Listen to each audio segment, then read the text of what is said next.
Welcome into the Husker247 Podcast. I'm Mike Schaefer, joined by Brian Christopherson here on Friday, April 7th. It is the Masters week. If Brunch was on with us, BC, I'd ask him how many pimento cheese sandwiches he's eaten already this week. I think the number would be somewhat alarming. You don't strike me as a big pimento cheese sandwich guy. Am I wrong here? I mean, I would be if I were on site, but no, I don't think I've ever had it, so I can't speak positively or negatively about it. But I did see you can get like a taste of the weekend, Masters. yeah, a weekend of Masters food like catered into you or whatever. Yeah. And that could be interesting if you had like a watch party on on moving day on Saturday or something. My wife and I hosted the Masters auction the last couple years, and last year we went all out and did Masters food, and we had egg salad sandwiches and pimento cheese sandwiches, and all of that good stuff. Peach ice cream sandwiches, like we did it big, and so that was kind of like my biggest experiment with pimento cheese sandwiches.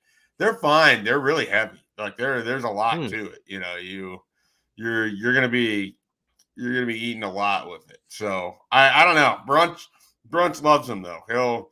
This time of year he's eating like 9 of them if he can find them anywhere, or if he finds the right pimento cheese, I guess, that he wants to use. So we'll see when we chat with him where he's at next week.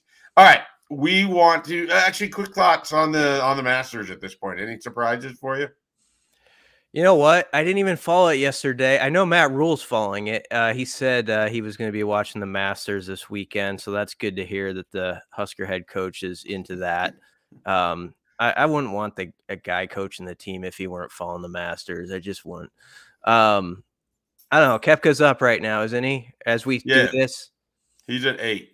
Yeah, I don't know. Is there going to be just some fun or awkward smack talk between the LIV guys and the PGA guys down the stretch? I mean, that would be a nice little sidebar to it.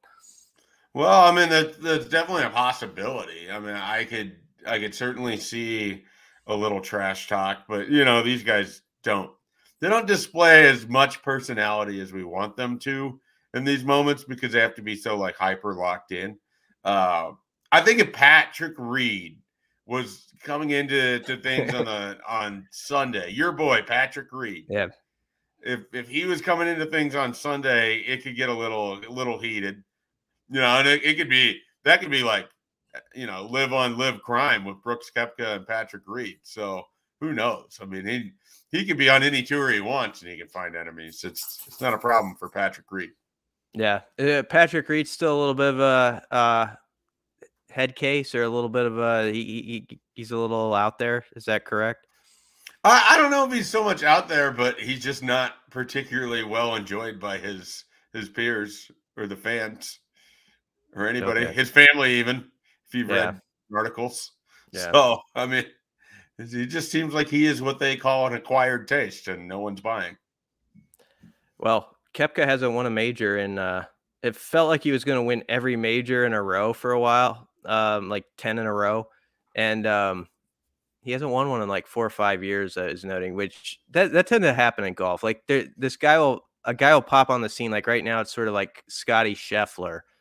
And it's somebody who you're like, that guy's just not going to lose for a while. And they have like one great year and then they fade. It fades. You have to really strike while the iron's hot, which Dustin Johnson did not do back in that time when he was just dominating. So I don't know. I guess I'll say Koepka as of Friday because he's the leader and he can be a tough guy to track down if he's in front. Well, and he's going to get ahead of the inclement weather too. So he'll have his entire second round done. He could put a number out there. He won't have to play 2 rounds on Saturday.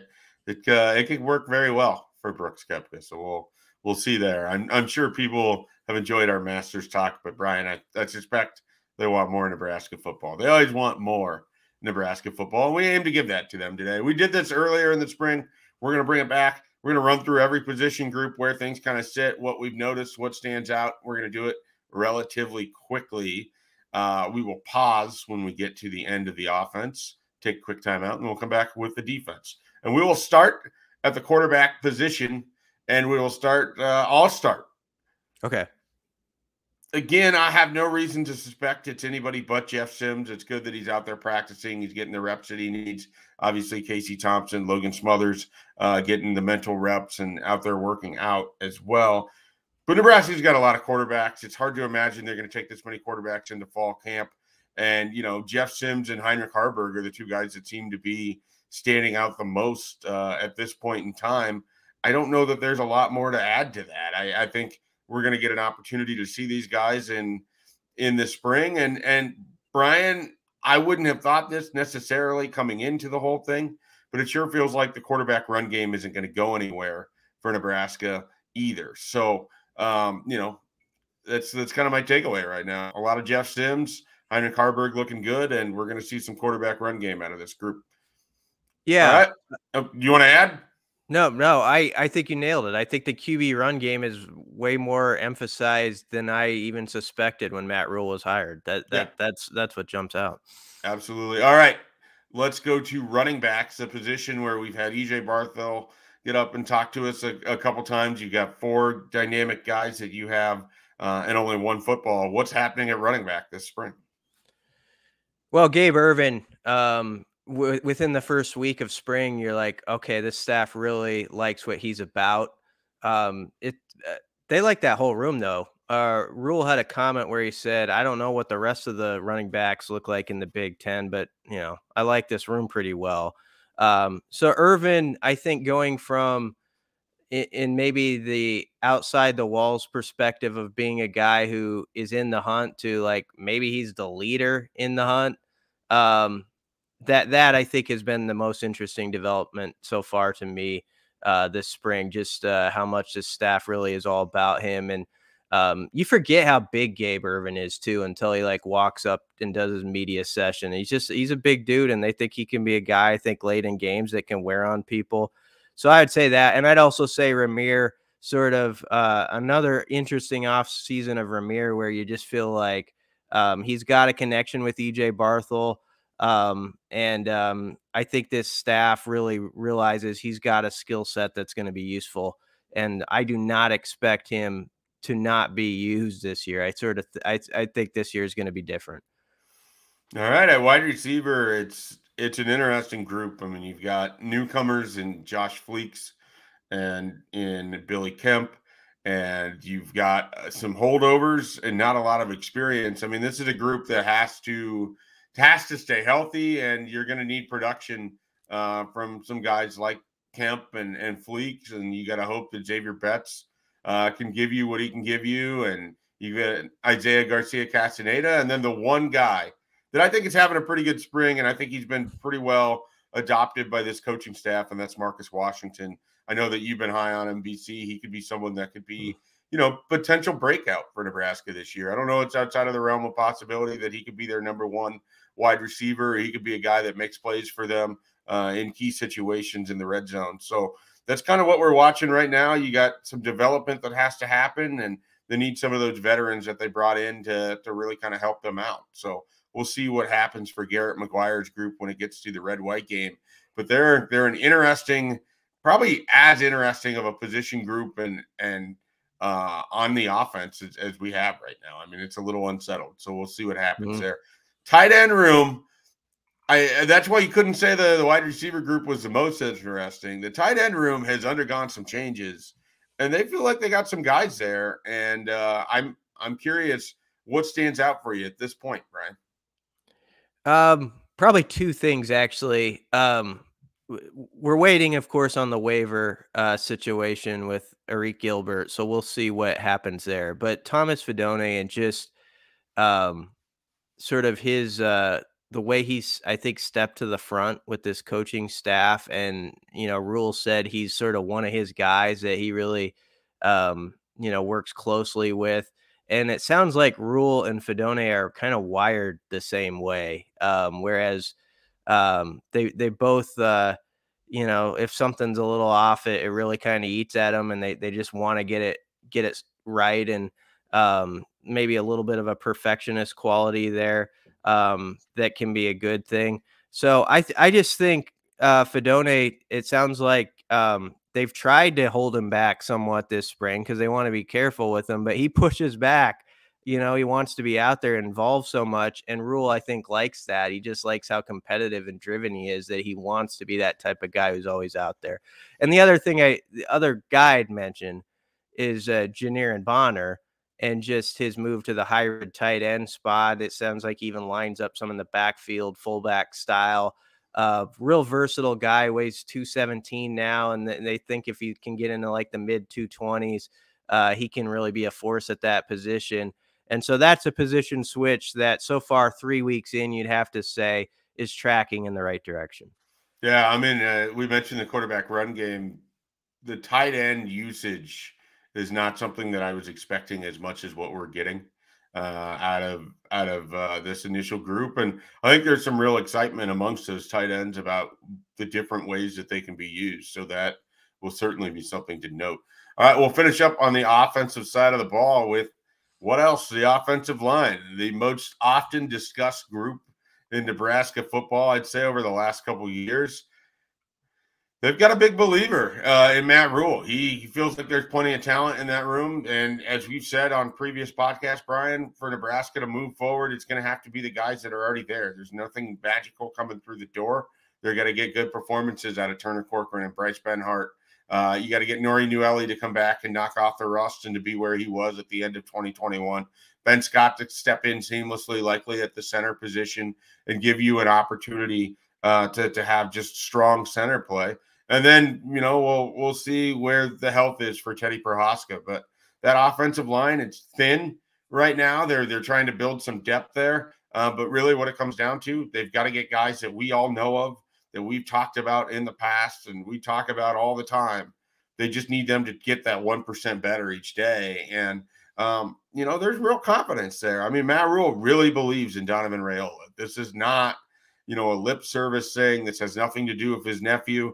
He truly believes that this is a guy that is the right coach for the kind of offensive line that he wants at Nebraska. And the players believe in Donovan Raiola. So if that can manifest and have, a good back half to the spring, a strong summer, they could be in a position next fall where we're pleasantly surprised by this offensive line. But it is a big gamble, and it is where they are. But I think it's been a good spring so far. We'll put it that way for the offensive line. And they've got some guys, Ethan Piper and Henry Tofsky, who are going to have some say as to what it looks like on the interior. They're a little bit thinner at the tackle spot. But I think right now we have a general idea, assuming health, what that starting offensive line might look like against Minnesota. Anything you want to add on the offense? Any group you didn't get to talk about before we take a quick time out here? No, I mean, there's so much you could dive into with the O-line. I think the Benhart story is fascinating, and he looks like a different body type to me a little bit now. And there's, you heard Matt Rule after Thursday's practice. He feels like he does have NFL potential. It's just about believing. It's about Bryce believing that, and having that confidence in himself. And I do think Ethan Piper, sometimes a forgotten man. I don't know if he would be in the starting five or not right now, but if he's not, he's probably the sixth guy. So that he's going to be a guy that's a wild card that they shouldn't lose track of. All right, let's take that break that I spoke of. We're going to come back and we will start with Brian Christopherson waxing poetically about the defensive line. PC, I promised to people some strong words about Nebraska's defensive line. And if you want to put it in any kind of, what do they call it, iambic pentameter or whatever. Do you like a haiku? Haiku, including the name Terrence Knight in it. That would be a good podcast. We assign all three of us have different position groups, and we have to come up with haikus to describe each one. I think people would really like that. They get taught in public schools around the state, I suspect. That sounds like something that'll actually happen in May, possibly. So we shouldn't make too much fun of it. But yeah, defensive line. I don't know. I guess start with Nash. Nash has had a good spring, it sounds like, and I've said this before on here, but I think early on in his career, there's a thought like, okay, this guy's incredibly strong. He's just one of those stout guys you bring in to stuff the run game on certain plays, has kind of a niche role. And I think he's cut weight a little bit. He's another guy, I think, who has been aided by the Corey Campbell strength and conditioning way of doing things. And I feel like has added some lateral movement from what we've heard that is going to be beneficial to him. So if he can be a guy who can give you more reps, that's a pretty big pick me up. I think another thing that's interesting is hearing that guys like Prince Will and Cam Lenhart have both stacked some good reps with the top defense. Now, part of that's a spring. You're going to give guys opportunities. Obviously, Gunnarsson and Ty Robinson are out or have been out most of the spring, so there's more reps to go around. Still, you have to figure that's pretty says a lot about those guys as first year freshmen that they're getting those kind of reps. And it makes your mind wander at least to, if they could track at a consistent pace, could a couple of those guys, give you something in the rotation come the fall? Yeah, that defensive line is an area that we've talked about a few different times where I just feel a little bit better today than I did at the start of the spring. Now, we'll see if that kind of continues into the fall, but I'm definitely intrigued by a number of those guys. Jumping out to the linebacker spot, and I'll try to move around a little bit here. I have been around both MJ Sherman and Jamari Butler. These guys are awash with confidence that there's a way that Nebraska can disguise coverages, disguise their pass rush, confuse quarterbacks. They like what they've been able to do so far. I think they fed off of each other really well. I think both of those guys are going to play quite a bit. I don't know that one's going to just be an unquestioned starter. And there's times where they're going to try to get each of them onto the field, and really kind of beef up their pass rush attempt. So I think the edge rushers in particular look really interesting right now. And then that inside group, I have some questions. I think, and I want to save this question, or I want to talk about him a little bit more, at the end, and John Bullock. But he's a guy that moved from safety to linebacker, and he's, I think, added to Nebraska's defense a little bit, gave them a little more speed in that linebacker spot. I think it's going to be a big fall for Luke Reimer if they're able to kind of open things up and he can run around and flash that sort of speed and quickness that he has. He could clean up on a lot of tackles. So that linebacker room is really interesting right now. I don't know that there's I don't know that you feel great about it, but I think there's a lot of potential, and it could go really well if all the pieces are working. What have you seen? We'll break the secondary into two. BC. What have you seen from the corners so far, and what have you heard about the corners so far? Corner's interesting because you got one guy. We could probably put him in Penn and Quentin Newsome, but I'm curious actually what's going to happen on the other side, because we've heard this will kind of work us into the safeties, I guess. But Hartzog's been moving around, it sounds like, and is a guy who could also be a safety and do different things. And so if Hartzog is indeed playing more safety, we'll see. Who does that open the door for? Could a guy like Tommy Hill reemerge? Could a guy, like Braxton Clark find himself? I think, Corey Collier's back there. There's all sorts of sort of interesting guys. And I don't discount that a young guy at that position could jump into at least the conversation. I'm not saying the starter, but that does feel like a position, doesn't it, Schaefer, where sometimes a first-year freshman or somebody is like suddenly in the mix, or like young DiCaprio Boodle was suddenly, in the conversation at least. And Dwight Boodle, by the way, got a little kudos the other day at practice. So I'm just saying, let's leave that open, because I wouldn't be surprised if somebody we're not talking about right now, or that wasn't in the 2 deep last year, factors into that conversation this year, especially if Hartzog's a moving chess piece. Well, and then throwing the fact there's roughly 37,000 defensive backs over there, it wouldn't be a surprise if someone that we aren't talking about, we can't talk about all of them, makes a big push. Yeah, safety's kind of similar, because you got Marquise Buford, who you think is going to be a part of this whole thing, right? Like Evan Cooper had talked about him before the spring. He's a guy that currently can't practice at the moment, but you know he's going to be involved to a degree. They obviously like Miles Farmer. He was up speaking yesterday. I think that's one of your two safeties. But then you have these other things where you're really curious about what's going to happen with, you know, an Omar Brown or a Malcolm Hartzog, or where some of these guys are going to fit in and how they're going to be used, or Deshaun Singleton, where he's at, and all these different things. So there's a lot of defensive backs. All of this to say, they've got to sort through this and figure out who stands out for them. I think the red-white game is going to be really interesting in that regard. If they are throwing a lot, how this secondary does, who sort of stands out, who can make plays. I think they want guys that can be aggressive, but also aren't going to leave them in bad spots. So it's going to be an interesting competition in that defensive backfield. There's no question about it. We'll finish up our position run through with special teams. What do we know about the specialists so far this spring? It seems like Coach Foley pretty happy with the group that he has at the moment, particularly with you know, Brian Buschini, who he doesn't really have to. He doesn't have to spend a lot of time on him because that guy's off doing everything he needs to do to get his work done.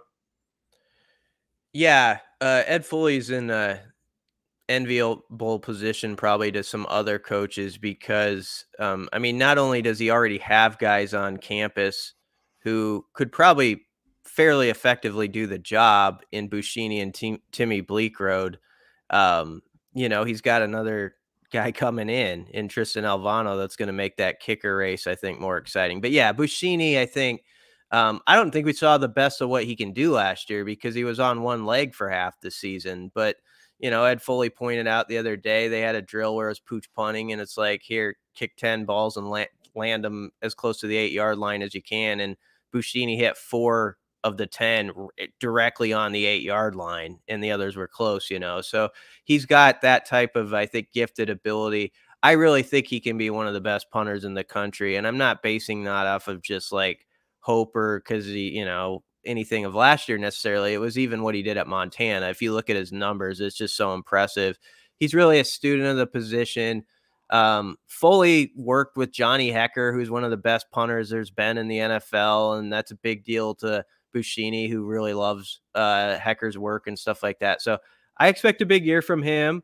And then Bleekrode, I think, is just putting his head down and, you know, like, I'm going to compete, and that's all you can do. He knows Alvano's on the way, but the beauty of that is we know Schaefer, that's a competition where you can sort it out by taking out your notebook and who made the most kicks, you know, and I'm maybe oversimplifying it somewhat, but I don't know. I mean, to some degree, that's what it is. So, you know, Bleekrode didn't have a bad year last year either. So I don't think we should just like push him to the side and say then you know, the incoming freshman automatically takes that job. That he's got to go fight for it.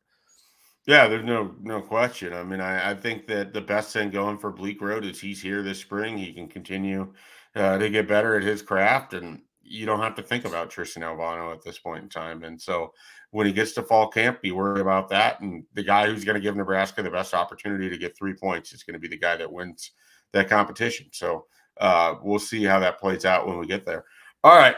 I saw this question last night in our VIP chat. Thank you to the people that jump in there and ask the questions. And I believe currently Michael Bruns is running through.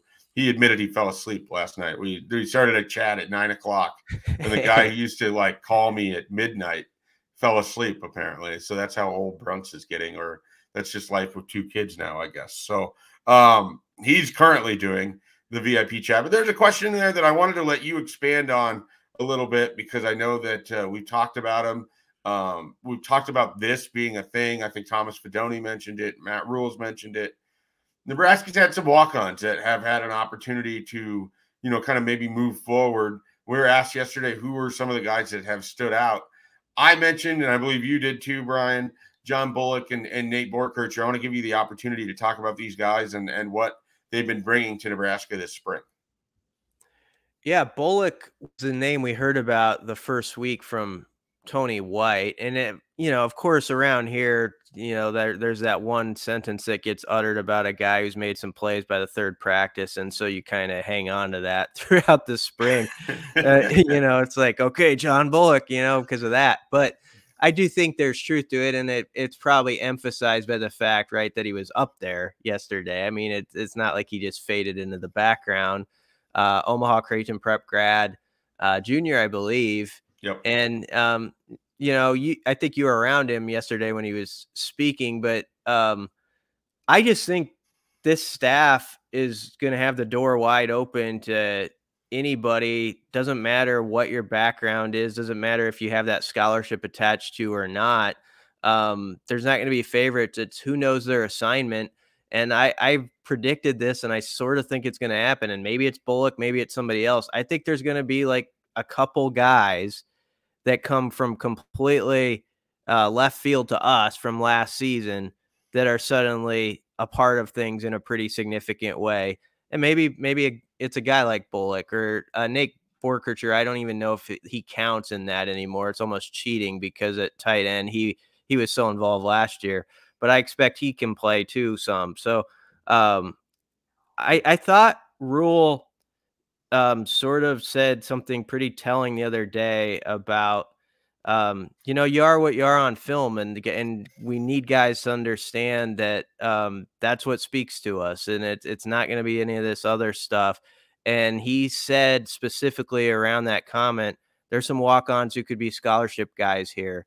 And I got the sense that there's a few guys that are walk-ons that we don't talk about as much that are pushing to the front and impressing by knowing their assignments, and probably some guys who are, some scholarship guys who got to pick it up. And maybe that was a little nudge, I'm sure they get more than a nudge behind the scenes, but that was like a public nudge about that. That's sort of what I was kind of gathering as I listened in. Yeah, I think you're absolutely correct. And, a guy like John Bullock, when he was talking, referenced the fact that he kind of always figured that's what was going to happen. He was going to move from safety to linebacker. He's kind of kept an eye on that idea. He played some nickel back.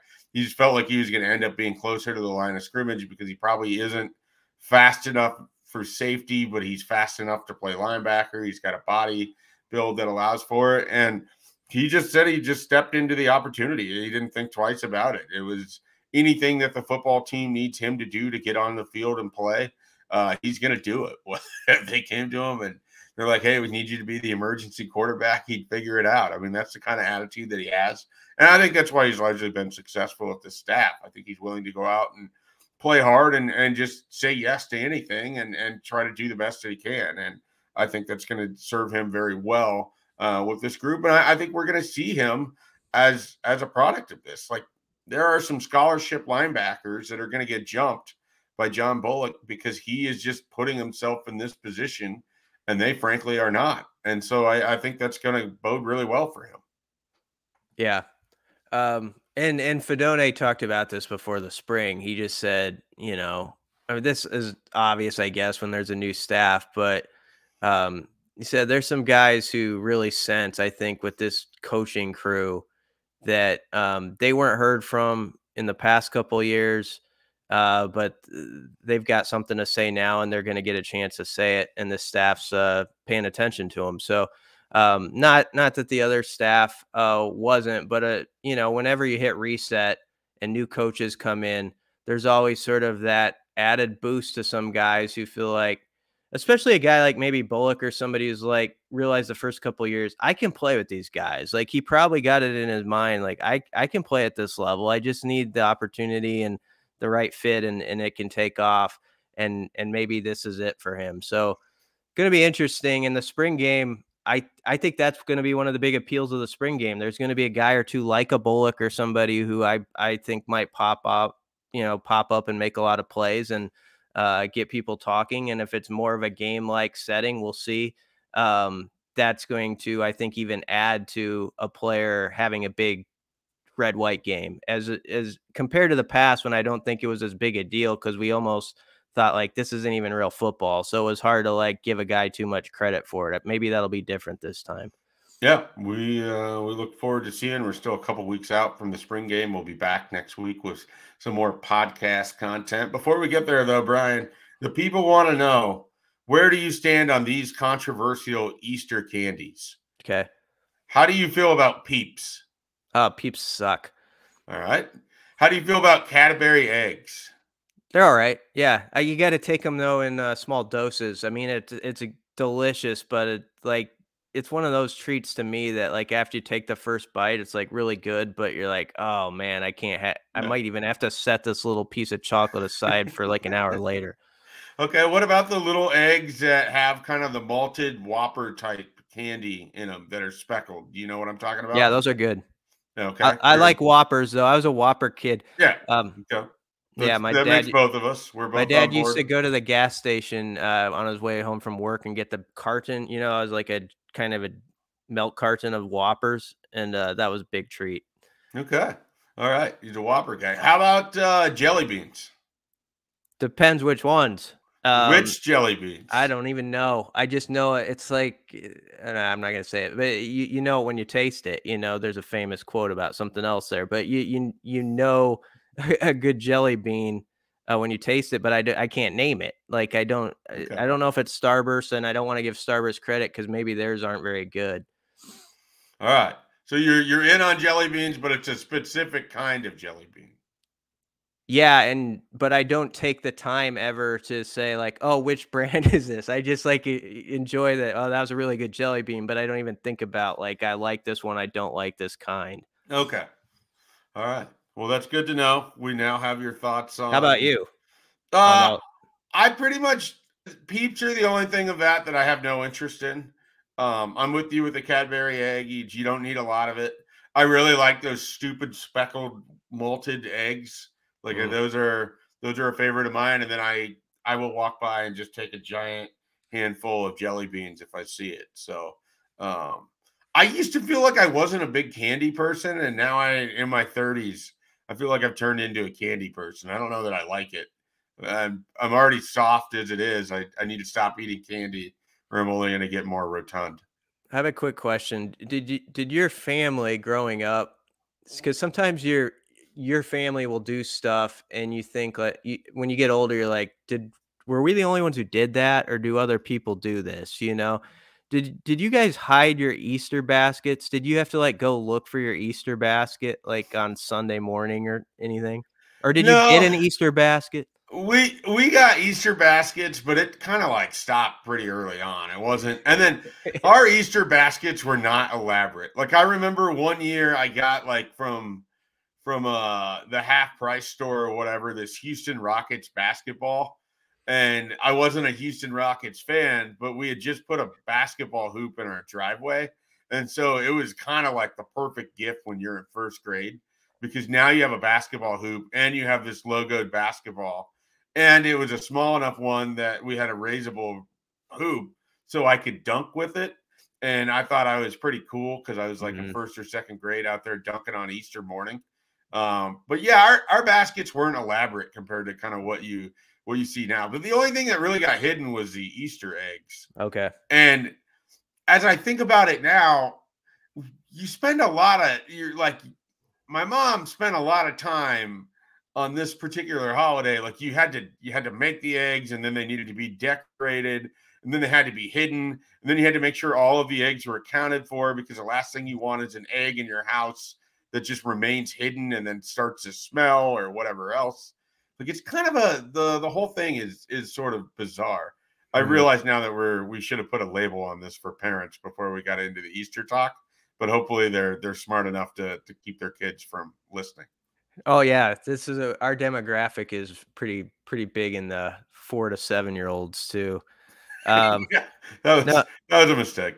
no, we would have to look for our baskets, my brother and I, and because there's like an 11 to 12 year age gap between my brother and me, I'm older, and Mhm. so because we were doing it till he was like 10 or so, I was still like looking for a basket in the house at like age 21 or 22, like Nice. like participating in this. And so yeah, that's stuff you shouldn't admit on air, but that was definitely a real thing. So I was like looking like in a closet at age 22 to see if where my chocolate bunny was. Did you so like your Easter basket? I just have to imagine you got just CDs and random things, right? Is that Yeah, or like a belt, like a good church belt, you yeah? know. That was definitely something you got at Easter time. That's No like a question. big Easter gift, I think. Yeah. So No question. that fit well into the little, roll it up. So yeah, that's my Easter candy basket story. Hey, that's good stuff. All right. If people want more good stuff, they can go to Husker247. We just had a chat. We'll probably be doubling back through there. Brunts, I think, is rolling through it right now. And so you can check that out on the site. Plenty of recruiting stuff going up. I talked with Riley Van Poppel actually yesterday. And so we'll have a story on his recent visit out to Nebraska and how it's been since he signed and what that's kind of like to go from you're committed to you're signed and now you're a part of this whole thing, but you're not there. And so we dive into that with that story.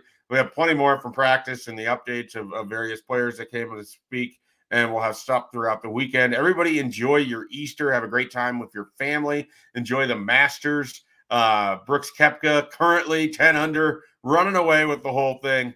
We'll see if that continues and if we're talking about Brooks Koepka in a green jacket next week when we're also going to be talking about Nebraska football. Be sure to check everything out at Husker247.com.